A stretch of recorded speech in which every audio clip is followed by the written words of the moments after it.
Je pense que tout d'abord, il faut préciser que la plupart des patients arrivés au stade 4 ou au stade 5 de l'insuffisance rénale ont des apports qui sont trop élevés en protéines. Donc, dans un premier temps, il faut proposer aux patients un régime à 0,8 voire 0,6 g/kg jour. Et ensuite, on peut proposer aux patients, les patients les plus observants, un régime à 0,4 g/kg jour supplémenté par les acides aminés.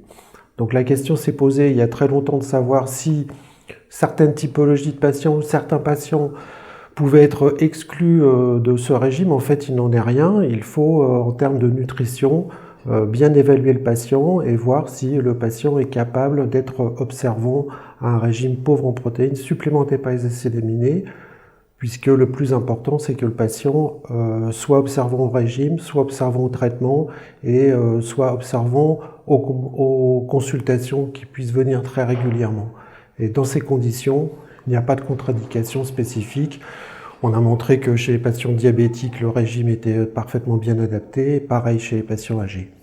Depuis maintenant plus de 30 ans, on a pu comparer l'intérêt des régimes très restreints en protéines à 0,4 g/kg jour supplémentés par les acides aminés avec des régimes à 0,6 g/kg jour qui sont actuellement la recommandation pour les patients arrivés à des stades très avancés.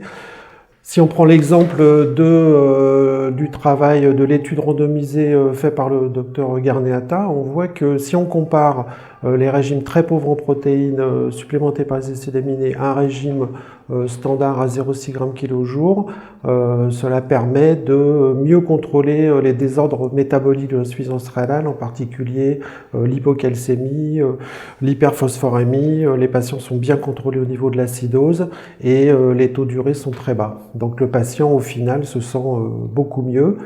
Le point le plus important, c'est que ce régime permet d'augmenter encore plus le délai vers le traitement de l'insuffisance rénale terminale, la dialyse ou la transplantation. Je crois que c'est ce qu'attend le patient, c'est surtout de ne pas aller en dialyse tout de suite, voire de ne pas y aller du tout s'il va être transplanté, plutôt que d'être en dialyse 3 fois par semaine.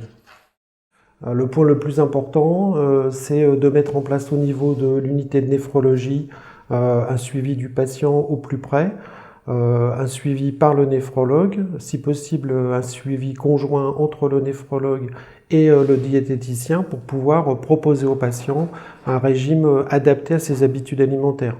En particulier, pouvoir proposer des aliments très restreints, voire des aliments sans protéines, donc modifier la façon dont le patient va cuisiner, la façon dont le patient et la famille va approcher ses habitudes.